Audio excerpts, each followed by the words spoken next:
गावात दोन मित्र होते. पहिल्या मित्राचं लग्न झालेलं होतं आणि दुसऱ्या मित्राचं नवीनच लग्न झालेलं होतं. आणि याचा मित्र त्याला म्हणाला की आता तुझे नवीन लग्न झालं आहे, त्यामुळे आता तुझी चांगलीच मजा आहे. त्यावर मित्राने सांगितलं की अरे माझी लग्नानंतर फक्त मजा आहे, पण या अगोदरपासूनच मी मजा करत आहे. त्यामुळे मला लग्न झालं काय नाही झालं काय याविषयी काहीच वाटत नाही. जुन्यात जेवढी मजा होती तेवढीच मजा नवीन मध्ये येत नाही. अशा प्रकारे दोन मित्रांचं संभाषण चालू होतं. आणि त्याच वेळी पहिल्या मित्राला हे सर्व खोटं वाटत होतं, कारण दोघेही मित्र होते, पण मित्राने लग्नाच्या पूर्वी असं काहीच सांगितलेलं नव्हतं. त्यामुळे त्याला उत्सुकता लागली की या विषयात कोण भेटलं की लग्नाच्या पूर्वीच त्याला मजा करून दिली. त्यामुळे मित्राने तिला भेटण्यासाठी मित्राकडे हट्ट धरला. त्यावेळी तिघेजण एका हॉटेलवर पोहोचले आणि त्या ठिकाणी गेल्यानंतर त्यापैकी महिला तिचा प्रियकर बाहेर आले. तेव्हा सकाळ झाली होती. हॉटेलचा कामगार त्या रूमच्या दिशेने गेला आणि त्या ठिकाणी त्याला भयंकर स्वरूपाचं दृश्य दिसलं. त्यानंतर त्याने तात्काळ पोलिसांना फोन केला. पोलिसांची टीम त्या हॉटेलमध्ये पोहोचली आणि रूमची सर्व पाहणी केली. हॉटेलमधील काउंटर रजिस्टरला नोंद केलेली पाहिली. मात्र त्यामध्ये मयताचं आधार कार्ड तर खरं होतं, पण दोघांचे आधार कार्ड बनावट असल्याचं पोलिसांच्या तपासात उघड झालं. मग या प्रकरणात जेव्हा पोलिसांनी या दोघांचा शोध घेतला तेव्हा एक धक्कादायक माहिती समोर आली. नेमकं मित्राने जिवलग मित्रालाच का संपवलं होतं याचंच कारण पोलिसांनी शोधून काढलं आणि त्या दोघांना देखील अटक करण्यात आली. नेमकं प्रकरणात काय झालं होतं आणि कशामुळे मित्रानेच मित्राचा काटा काढला हेच आपल्याला या घटनेच्या माध्यमातून जाणून घ्यायचं आहे. मित्रांनो, कोणत्याही घटनेला काहीतरी किनार असते, तसेच किनार या घटनेला देखील आहे. यामध्ये आपल्याला ही घटना जाणून घेण्यासाठी ओडिशा राज्यात जावं लागेल, कारण ओडिशा राज्यातील मयूरभंज जिल्ह्यातील बडजाबनी हे गाव आहे. गाव जरी छोटं असलं तरी येथील तरुणांना लागलेलं व्यसन वेगळ्या मार्गावर घेऊन जात आहे. आता याच गावात आकाश मोहंता आणि त्याचा मित्र चंद्रसिंह हे दोघे राहतात. अतिशय जिवलग मित्र. दोघेही एकमेकापासून काही लपून ठेवत नव्हते. पण चंद्रसिंह याने त्याचा मित्र आकाश याच्यापासून एक गोष्ट अशी लपून ठेवली होती की त्याविषयी त्याला सांगितलेलं नव्हतं. जसा काळ पुढे जाऊ लागला त्याप्रमाणे चंद्रसिंह याच्या घरच्यांनी त्याचं लग्न करण्याचा निर्णय घेतला. आणि मित्र आकाश याचं पूर्वी लग्न झालेलं होतं, त्यामुळे आकाश हा चंद्रसिंह याला मार्गदर्शन करत होता.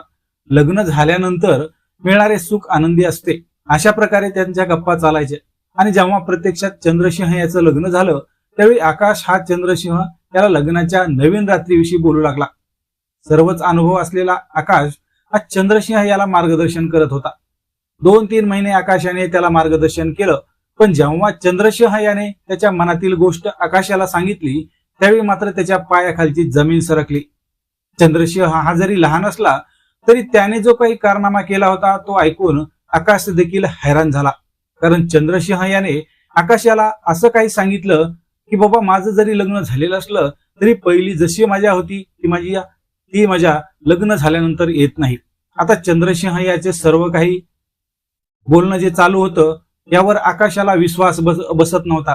त्याला हे सर्व खोटं वाटत होतं.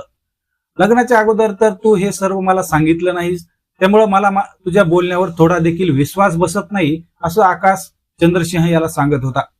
त्यावेळी चंद्रसिंह याने तात्काळ त्याच्या मैत्रिणीला फोन लावला आणि तिच्या बरोबर तो बिनधास्त बोलू लागला. आता दोघांचं बोलणं आकाश याने त्या ठिकाणी ऐकलं होतं, तेव्हा त्याला चंद्रसिंह याच्यावर विश्वास बसला. त्याच वेळी त्याच्या मनातही अशा प्रकारची आशा निर्माण झाली की आता त्या मैत्रिणीची भेट घेण्याची. परंतु भेटीच्या अगोदर जेव्हा आकाश याने चंद्रसिंह याला विचारलं की हे नेमकं तुझ्या प्रेम प्रकरण नेमकं कुठून सुरू झालं होतं, कशा पद्धतीने सुरू झालं होतं, त्यावेळी चंद्रसिंह याने सांगितलं की बेटनाटी इथून मी एका रिक्षाने बाजारात जात होतो आणि त्यावेळी माझ्याबरोबर एक महिला बसलेली होती. आम्ही दोघेही एकाच रिक्षामध्ये बाजारात जाऊ लागलो होतो. त्यावेळी ती माझ्या शेजारी बसली. महिला शेजारी बसल्यामुळं मी अंग चोरून घेण्याचा प्रयत्न केला, तेव्हा ती माझ्याकडे सरकू लागली, मला खेटून बसू लागली. मग माझ्याही मनात विचार आला की आपले हे अंग थोडे सैल करावे. त्यामुळे मी बिनधास्तपणे बसलो आणि काही वेळातच बाजाराचं गाव आलं. जेव्हा मी त्या ठिकाणी उतरलो त्यावेळेस ती महिला देखील त्या बाजारात. मी त्यांना नाव विचारलं तेव्हा त्यांनी नाव कविता असल्याचं सांगितलं. त्यांना 2 मुले आहेत, आई आहे, पण पती बरोबर पटत नसल्यामुळं 3 वर्षापासून ती बेटनाटी या गावात राहते. चंद्रसिंह आणि कविताचे बोलणं सुरू झालेलं होतं. दोघेही बाजारासाठी आलेले होते. त्यानंतर दोघांनाही बाजार केला. कवितालाही चंद्रसिंह हा बिना लग्नाचा असल्याचं लक्षात आलं होतं. त्यामुळे कविताने चंद्रसिंह याचा मोबाईल नंबर घेतला आणि दोघेही परत गावाकडे आले. पण जेव्हा मोबाईल घेतला होता त्यावरून दोघांचेही संभाषण सुरू झालेलं होतं.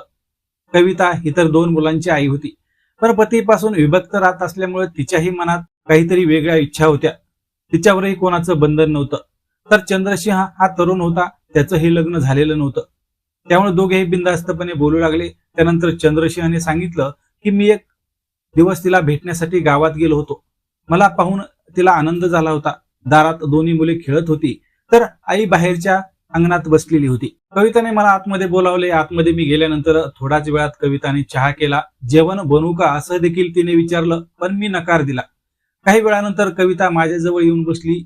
मी तिला मिठी मारण्याचा प्रयत्न केला, पण ती फक्त चुंबन देऊन बाजूला सरकली आणि त्यानंतर आज काहीच नको, मुले आहेत, आई आहे, त्यामुळे मी पुन्हा नंतर बोलवेल असं म्हणून अर्धवट कार्यक्रम तिने सोडून दिला. त्यानंतर मी गावाकडे परत आलो. त्यानंतर माझे तिच्याबरोबर फोनवर बोलणं सुरू होतं आणि तिनेच एक दिवस मला घरी पुन्हा भेटण्यासाठी बोलावलं. मी घरी गेलो तेव्हा तिच्या घरी मुले नव्हती, आई सुद्धा नव्हती. त्यामुळे मी मुलाविषयी विचारले तेव्हा माहेरी त्यांना सोडल्याचं कविताने सांगितलं. तेव्हा आज सर्व काही माझ्या मनासारखं होणार याची आशा तर माझ्या मनात होती. काही वेळातच कविताने दरवाजा बंद केला. तिच्या शरीराचा आनंद लुटण्याचा योगायोग आला आणि तिला माझी आवश्यकता वाटू लागली. मलाही लग्न न झाल्यामुळे तिच्याबरोबर संबंध करण्याची अनेक दिवसाची इच्छा पूर्ण झाली. माझ्या सहवासाने तिला आनंद झाला आणि मला ते परत येण्याचा निरोप देऊ लागली. त्यानंतर वारंवार आमच्या दोघांमध्ये संबंध प्रस्थापित झाले. ज्या पद्धतीनं चंद्रसिंह सांगत होता ते ऐकून आकाशने विचार केला की माझ्याही आयुष्यात असे तर काही झाले नाही. चंद्रसिंह याला तर डबल धमाका भेटलेला आहे.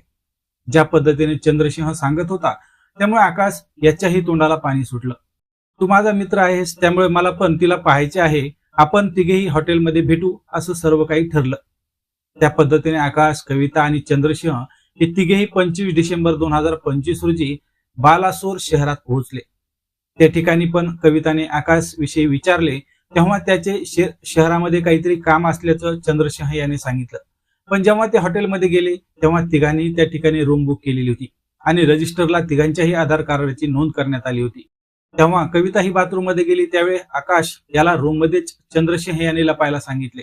जेव्हा कविता बाहेर आली तेव्हा आकाश हा कामानिमित्त बाहेर गेल्याचं चंद्रसिंह याने सांगितलं. त्यानंतर काही वेळ कविता बरोबर चंद्रसिंह याने गप्पा मारल्या आणि ज्या कामासाठी दोघेही आले होते ते सुरू झालं. चंद्रसिंह याने कविताच्या अंगावरील सर्व कपडे काढले आणि दोघांचा सुरू असलेला संबंधाचा कार्यक्रम आकाश हा पाहत होता. जेव्हा चंद्रसिंह थांबला त्यावेळी आकाश हा देखील कपडे काढून कविता समोर उभा राहिला. तेव्हा मात्र सारा गोंधळ उडाला. आकाश याला पाहून कविता घाबरली, अंगावरील कपडे घालू लागली. पण आकाश याने चंद्रसिंह याला विनंती केली की मलाही थोडाफार आनंद घेऊ दे. आकाश याचा अवतार पाहून चंद्रसिंह याने त्याला ढकलून दिलं आणि आकाश हा खाली पडला. त्याच वेळी चंद्रसिंह याने आकाशाचा गळा दाबायला सुरुवात केली. मी फक्त पाहायला बोलवलं होतं, पण तू वाईट नजर केलीस असे म्हणत जोराने गळा दाबल्यामुळं आकाशाचा जागीच मृत्यू झाला आणि चंद्रसिंह आणि कविता हे दोघेही रात्रीच त्या हॉटेलमधून बाहेर पडले. जेव्हा सकाळ झाली हॉटेल कामगाराने आकाशाचा मृतदेह पाहिला तेव्हा त्याने पोलिसांना बोलावलं. मात्र जे आधार कार्ड होतं त्यापैकी मयत असलेला आकाश याचेच खरे कार्ड होते. त्यावरून पोलिसांनी चंद्रसिंह आणि कविता यांचा शोध घेतला आणि त्यांना अटक देखील केली.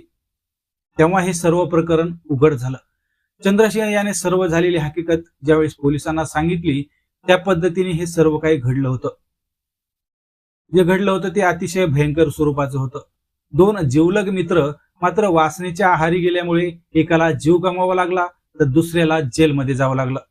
मित्रांनो, यामध्ये कोणालाही आपल्याला बदनाम करण्याचा उद्देश नाही, तर समाजात घडत असलेल्या घटनेविषयी जागरूकता निर्माण करणे हाच या पाठील मुख्य हेतू आहे. तर पुन्हा भेटूया नवीन घटनेसह. तोपर्यंत जय हिंद.